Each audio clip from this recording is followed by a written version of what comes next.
Hey there, I'm Jennifer, And I'm Jackie. and welcome to Slightly Unsupervised. We're best friends, business partners, and the chaos behind testimony, a ceremony we created to celebrate the kind of soulmates who don't come with a marriage license. This podcast is all about that friendship energy, the deep stuff, the messy stuff, and the laugh to you snort stuff. So whether you're driving, folding laundry, or hiding in your car for some peace and quiet, You're in good company. Let's get slightly unsupervised. well, welcome back, everybody. We are now on episode 8 of our series, Making Friends Later.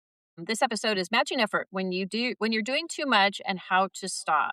And we want to help women recognize when they're over-functioning in friendships, understand why matching effort matters emotionally, and learn how to protect their energy without becoming cold or reactive. Why this episode matters. Have you ever realized you're the only one reaching out, the only one making plans, the only one checking in? And then one day you stop and the friendship just disappears. This episode isn't about keeping score. It's about recognizing when you're carrying something that was supposed to be mutual and learning how to stop overgiving without becoming bitter. Absolutely. This whole series, this whole episode, we're going to be talking about matching effort actually means, what it means to match effort, that it's not tit for tat, guys. We don't want you to start a spreadsheet on who called who last and who texted who last, because that's more of a transactional friendship. What we want is that somebody is mutually initiating some interaction. Some people are emotionally investing in something and stuff, that there's some mutual energy, that there's a matching effort, but it doesn't necessarily mean tit for tat. We don't want to get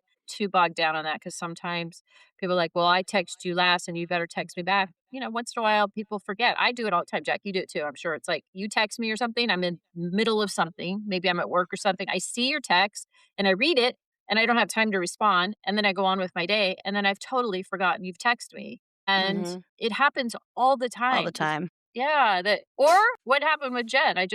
We have one of our best friends last night.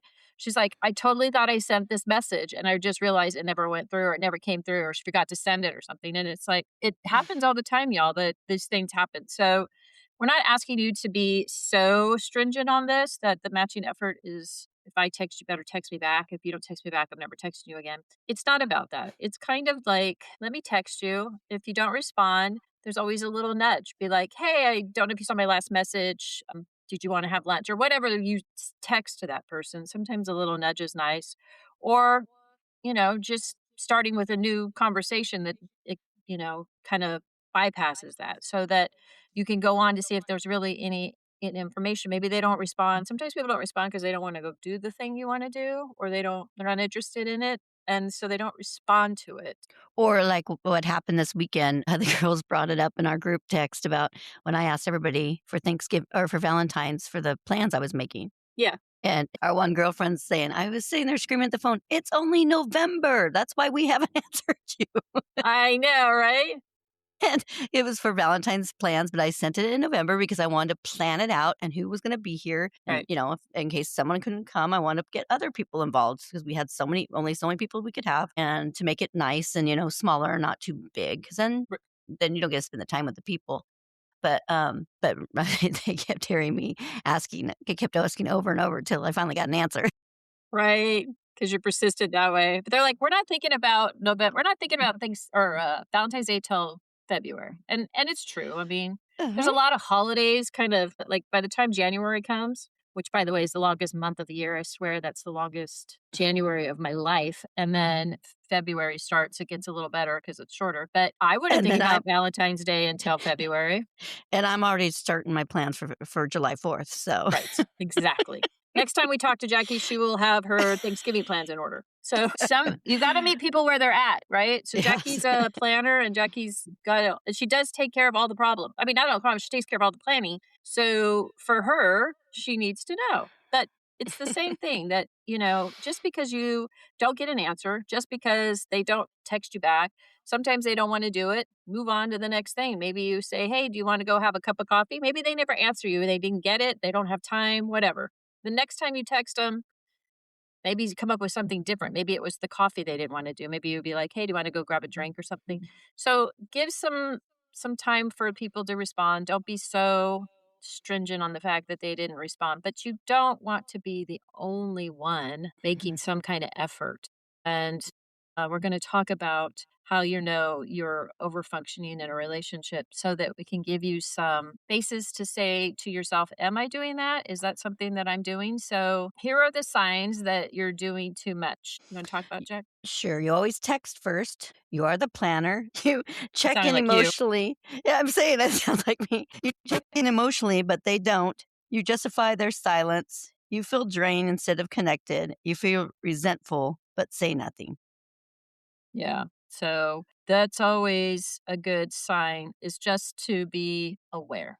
Be aware. If you are making efforts and you're not getting a response, then it may be a one-sided friendship. And, it happens to all of us. I don't want anybody out there to feel like it only happens to them. We've all been there. We've all done that. I have a very good friend that I was friends with for a very long time. And something happened and we had a bump in the road and that friendship imploded. And I've said it before and I'll say it again. It's like, was I keeping that alive? Because how could it implode on one bump in the road if it wasn't something that the other person was valuing as well? That, Hmm. it's a realization that maybe they didn't value that friendship like I valued it because I feel like they would have responded and we would have worked through it. Right. So Yeah, right. you you it happens to all of us. I mean, we're not just because 'cause we're best friends or we have friends groups or whatever doesn't mean that we haven't experienced this stuff too. So, you gotta test your friendships once in a while to see how it's going. But I think a good thing is that if you're the one doing everything, you've got to take a step back and say, "Okay, I'm not gonna do that. I'm gonna see if somebody else does that." But when you were saying that, Jackie, I was thinking about you always text first, you with the planner. Well, you are the planner for us. Like, for the most part, you are. And so I don't want you to feel that way. No, no, I'm just joking. No, I enjoy planning, so Yes. that's not a problem for me. That works Yeah. out in our group of friendships. Even with Yeah. my other friends that, that I do the other things with besides you 5 or 4, sorry. I like to if I can plan, I like to plan. Then I know what's gonna happen and what's gonna go on. It's gonna be all done Right. and ready. Right. But I think part of that is your personality too, right? You want Right, to be the planner because you want to make sure that it goes smoothly and you have the control over it. and that everybody has a good time. Mhm. Yeah, and everybody has a good time. And we're all like, yeah, go for it, plan it. We'll We'll pitch be in, do there. whatever. But like Jackie's birthday is coming up next month, y'all. I'm just gonna tell you this right now. I'm gonna sidebar this for a minute. Jackie's birthday is next month, and we all get gifts for each other. Well, Jackie gets everybody's gift, and we give Jackie money, and Jackie takes care of it. Next month, it's Jackie's birthday. Now, the four of us that are not very good at it have to come together and figure out what to get for Jackie. So it's going to be an interesting thing to see how the four of us outside of Jackie can get this thing done. But we will. You always do, But and I'm just I'm giving always you a heads up. appreciative. It's Yeah. how that works with us. Anyway, so if you stop trying, the thing to ask yourself is that, and women do it, women almost function. We do everything, we plan everything, we're used to it, we're in charge, we're mothers, we then are wives, we take care of everything, blah, blah, blah. That you are not that person in friendship, that it's a mutual thing in a friendship that needs to be both ways. And you cannot be the only one over functioning in that and taking care of everything because you're used to it. You need to take a step back and let some people show you that they want to be in that relationship with you. So we are women and we are conditioned over function from the day we were born to the day we die. We are over functioning. We have a lot of responsibilities on our plate. So it may be something to think about that you have conditioned to do it and you have to stop doing that. You need to give some pause and let people come with their own side of that friendship so that you can understand if there's really a friendship or not a friendship. So be careful on that and don't think that just because you're the woman you got to take care of everything.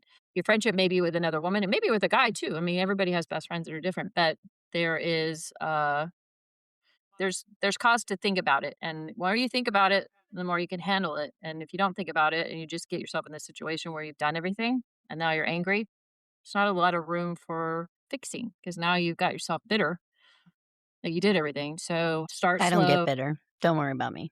But our friendships, we've had this friendship for a long time with the 5 of us, and we kinda all know what all of our roles are in it all. Right, right. And I enjoy my role. I never complain about it at all. I just need everybody to get back to me when I ask them to in a timely manner, in my manner, timely Yeah. manner, not theirs. If you're gonna be the flanner, you need to know the rules, right? So, yeah, and we know that about you, and we appreciate that about you. But yes, everybody has a role, and everybody does a certain thing, and that's just your role. I'm thankful for it. I mean, I don't have time to do it, so I'm thankful. And like I said, we'll see how it goes when it's just the four of us having to figure out something for you. Cross your fingers on that guy. Anyways, why matching effort is so hard for women? It goes deeper than the psychological part of that. Jack, do you want to read those? Reasons women overgive: fear of losing connection, fear of being forgotten, identity tied to being needed, learned people pleasing, and loneliness. So those are all valid parts of why women would definitely overgive. Because we're afraid that if we don't, there will be nothing there. Right. But you got to kind of test it to see if there's nothing there because you may end up in a one-sided friendship, which isn't a friendship. It's I don't know what it is. I mean, I've been there, so I understand it. Like you think it's a Mhm, friendship, but it may not be a friendship. It may not be a mutual thing. And, that's even worse. I spent how many years in that? At mhm. least 30 years in that. And to find out it really didn't mean that much to somebody, that's a rough place to be. And I know I'm not the only one that's had this. So I'm just putting mine out there because I think that it's good to be relatable in this, but I'm sure you've had it too, Jack, where you've lost some friends and You're right, and I'm kind of on the other side of it. I got rid of a friend just because of things I did notice she was doing to me that, had nothing, not that she wasn't doing any of these things that, that I would expect her to do, but she Mhm. was not healthy for me. Right. It was always, not It was a talking good. toxic. Yeah, It very was toxic. toxic. Yeah. So I'm the other side, but that's something that had to be done. I just finally figured it out. Like, hey, I'm doing all this and you're just not a nice person Right. back to me. Right. And I it think took me what a you long needed time. yeah, but what you needed, I think, in that was that you needed somebody to be good to you or not be toxic with you to realize that, wait a minute, these people don't Mhm. talk that way to me. Why are you talking that way to me? Like, you need some Mhm. contrast, right? So contrast always helps sort of bring things into light because you're like, And always talking behind my back or saying certain things to other people and it getting back to me. right. And just like just things that just weren't nice. Do you think she matched your energy or do you think that you were holding on to that more than she was? Uh, Probably I was holding on to, I think, because she was there when I was going through a hard time, divorce and stuff like that. Right. And whenever when even before the divorce and the hard times were happening with me and my ex, she thrived on not focusing on her own life. She thrived in other people's, like having bad Right. stuff going on. It made her feel better in her glass house. Does that Right, make right, right, sense? right. And I really didn't know it because I mean, I had her helping me and I wasn't a person that told everybody what was going on. I Right. just didn't, I kind of kept it to myself until Right. it happened. Right. When I divorced, I literally moved with my boys, sent out a card with the pictures of all of us and said, "We have moved," and there's no husband in it. And everybody's like calling, "Something you're trying to tell us?" Well, there it is. It's only me and my boys now. Yeah, let's went to the 3 of us. The 4 of us have gone to the 3 of us, and the other guy's Yeah. still alive, so he's gone. So but yeah, I think that, Mhm. we want so hard to make everything work, and we definitely there's gotta be some fear of being forgotten or identity Mhm. needs to be needed, and I think your friend over there that you're talking about, that's probably, her identity needed to be needed, tied to her Mhm. needing, and that you Mhm. were probably somebody's life that was worse off than her, so she felt comfort in dealing with your problem instead of dealing with her own problem, basically, is Exactly. what it got to. And it's bummer it took that long because that was a lot of years too. Yeah, And when I finally did it, I was just like, just relief, yeah, you know? because you were holding And on to something that you probably knew a long time ago to let go of, and you just ignored mhm. yourself. So, at that moment, you were being true to yourself, which is why it felt better Mhm. at that point. So, overfunctioning feels safer than finding out the truth sometimes, and we just want to make sure that you really worry about this energy matching thing, that you have some attention to it because it can be very telling about how much of relationship will survive. Again, I'll say it again. I said it every time we talk about this. The point is that you're going to have some bumps. You're going to have some failures, and this is one of those things that probably will happen to you. And this is a good one to dump out of before you get too far down the line with it. But you're looking for a friend. You're looking for a mutual friend, and if you don't find them, and you're doing all the energy, and then all of a sudden you give up because everybody's the same, we don't want that either. We're trying to give you the heads up that these things happen and that it's going to be part of it, and you're going to have to go through a few friendships before you find a real friend. And it's don't give up on the first one just because it feels like this was what happened to you. And it's easy to put everybody in the same bucket that everybody does the same thing. It's just not true. So you got to keep working at it. And if you can call it early and you don't go through 30 years of it like Jackie and I probably did Mhm. on each of these friends, and you're a lot better off. I had no Definitely. idea I needed to test my friendship until it we ran into a bump. So sometimes you just don't know. So, anyways, it's how to start matching energy without drama. Practice initiating a little bit. So, initiate and then wait. Maybe you don't hear something back. Maybe initiate once or twice more. I wouldn't do it much more than that, right? If I said, "Hey, Jackie, you want to have a drink?" You don't respond. Maybe the next Cool. yeah. The next Cool. week, I might be like, "Hey, Jackie, do you wanna go have a cup of coffee?" No response. There's 2 out of 2, maybe 1 more. Be like, "Hey, I never heard back from you. We're gonna watch football. Do you wanna come over?" If there is a 3, you're out. Like, I'm not there's not even a response in between. Be one thing if I said, Mhm. "Hey, Jackie, do you wanna have a drink?" And you go, "I can't tonight." Well, that's a Mhm. response. That's good. That's an initiation of responding to you. And then I say, "Oh, do you want a cup of coffee?" I'd be like, "Oh, shoot, it's a bad week for me." Again, that's responding. That's somebody that's participating in a friendship that you could be like, "Okay, well, we'll try again, another thing," because not everybody has the same schedules. It's the no response. It's the I'm always asking and you're never responding. By the 3rd time, if you're not getting a response, I say that's it, right, Jack? What do you think? What's your call on that one? I'll agree with you, that's fine. That works for me. Yeah. By Yeah. 3 times, if you don't hear back from somebody, Mhm. it's pretty good indication. Yeah, I think one definitely. time maybe they didn't see the text. Second time, by the 3rd time, I think you've got a pretty good indication. Mhm. And then, protect your energy, guys, while you're out there, that you want to make sure that it's being returned. We don't want you going out there and giving everything to everybody and then feeling like you drained your soul out or showed this person everything on the in your deck and then they're like, "No, oversharing is bad too." So let's be careful with that. Do you have any funny stories, Jackie, about people that have overshared or have started that where you've just like Mm, pulled back and let's went, "Oh my heavens." I can only think about it when I think about dating, like, people that are like, "Oh my god, you're my soulmate." Like, "We haven't date. Good god." Oh, wait. That's so true. Or we were talking about actually all of us girls because we watch the Big Brother or these dating, shows, Uh-huh. and, the thought with they've only went on like a date, like, once or twice, and they're just like, "I am so in love with you." I Or Big know. Brother, they're like best friends. I mean, I understand they're in this place for 24 hours a Sure. day, Yeah. but when it's like it's only been 1 week you've been there, like, you don't even know this person yet. Come No. on. No. Even if you're living with them, you don't really know them, No. right? Like, No. I know. You haven't seen what I really do when I get in a deep sleep and I take my clothes off and I end up In you bed don't with know you. that yet. That's why Oh, my I do. husband won't let me on the Big Brother. He's like, "You move around at night." Shaggy moves around, she sleepwalks. I've been in bed with at her house, and she gets in bed with me, and I'm like, "Oh, hey." Go back to sleep. I wake up, she's back in her bed. So, that's just Yeah. something she does. If you're friends with her, you gotta know about that about her Yeah, you and gotta be know. okay with it. Like, Yeah. it doesn't bother me that I'm used to it. I know she's asleep when she gets in bed with me, that she just goes to sleep. It's so funny too because when I go to your house, you generally will sleepwalk over to my room and hang out with me. It's probably just like the years we've been best friends, like just Mhm. It's just a familiarity. comfort. Yeah, a Yeah. comfort maybe. I'll go Mhm. sleep with Jen for a little while. She wakes up eventually and realizes, "Where am I?" And she's in the wrong bed.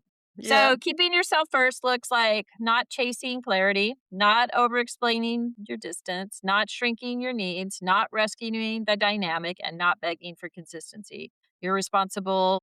You're not responsible for maintaining every connection, that it is not your job to do it. So, if someone wants access to you, they will reach out. Again, they will do it. It Mhm. will be reciprocal. There are people that are shy. I mean, there's all these excuses we can give to people about why they didn't do something, but if somebody wants to be in your life, they will have place in your life to do so. And now, just a little bit about Jackie and I, because I think it's important to talk about our friendship. Jackie and I were not friends for about 15 years. We were best friends in like high school, and then she got married, and I didn't like her husband, and he didn't like me. And there was a big void there about 15 years. Plus, we were raising kids. I mean, it was just, Mhm. there's probably going to be a lull there, anyways, right? But when we did come back together, Jack, wouldn't you say that the only way for us to get through that was to start to test that, right? Like, Jackie be like, Mhm. "Hey, do you wanna come?" She was Up having to a mountains. lake thing or something at her house. "Do you wanna come? I'll invite some people over." So that's the initiation, right? And my response Mhm. was, "Sure, I'll try to come." So had I been, "No, I can't. No, I can't. No, I can't," then you would see that there would be this thing like, "Well, I'm trying to make a friendship, trying to do Back. something here that doesn't respond to me." So that's your cue, right? But yeah, Mhm. I'll come. Maybe I couldn't come every time, but I can come to that one. I'll try. And then it's back in my court. Like, "Hey, Jack, do you guys want to come up and hang out with us, and on the weekend, we're gonna, at my house or whatever. So that's up to her to come back. But those are mutual things that happen because we'd lived, what, 7 hours apart from each other Mhm. at that point, 6 or 7 hours. It was a distance between us. So I came to her, she came to me. I came to her, she came to me. And we And to, both always usually drove. We yeah, didn't I think yeah, maybe once you flew because it was, like, something else we were doing, but with everybody. But I yeah. think pretty much when you came to stay or I came to stay, we drove both directions. Right, which is a lot. I mean, that's a day driving and a day drive back, so there's 2 days of your life driving really to see somebody, but Mhm.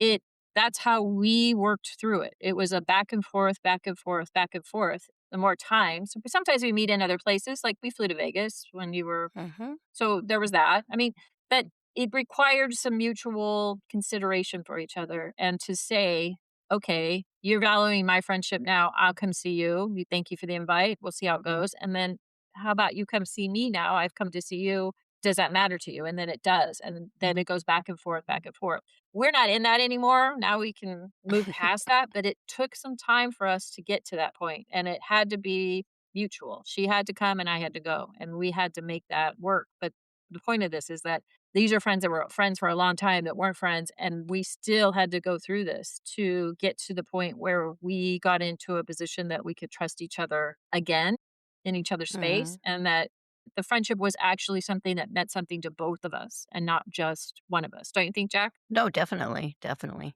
That it It was you needed my effort and I needed your effort, and Mhm. we knew that, and so we walked quietly behind that, back and forth. It wasn't a big, disruptive, crazy thing. It was very slow and methodical until we could feel comfortable that the other one was gonna be good for us again, because we hadn't been Yep. friends for 15 years. I No, and I we had to were relearn different you. people. Yeah. Yep. I had to learn Yeah. who you were then, and you had to learn who I was then. Life had changed Mhm. us. So it happens for everybody. So just, know that if it doesn't work and those are things that don't happen and somebody doesn't reciprocate, you didn't fail. You tried and it just wasn't a mutual thing. And that's okay. Give that some closure in your head. It happens. You're not the only one. And their loss. That's all I got to say Yeah. about that. Like, put it in perspective. You were going to be a friend or try to be a good friend. And if you were and they didn't work out and they weren't, it's their loss, not yours. Their loss. That's something that you need to give yourself grace for. So, anyways, if this episode hit you in the feels or made you laugh way too hard, we consider that a win. Be sure to subscribe, leave a review, and share it with your ride or die And when you're ready to make your friendship official, book your testimony at rhinestoneweddingchapel.com. because the best love stories don't always come with a ring.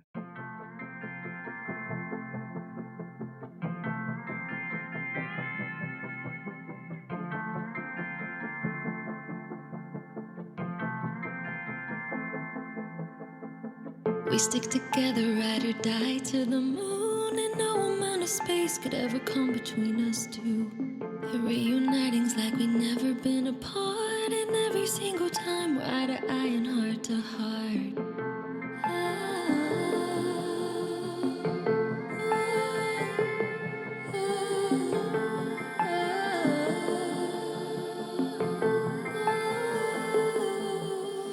There's not enough words to describe what you mean to me. Through heartaches and ups and downs in this life, you've stayed right next to me. I vow to make you laugh till you cry and talk about everything under the moon. The definition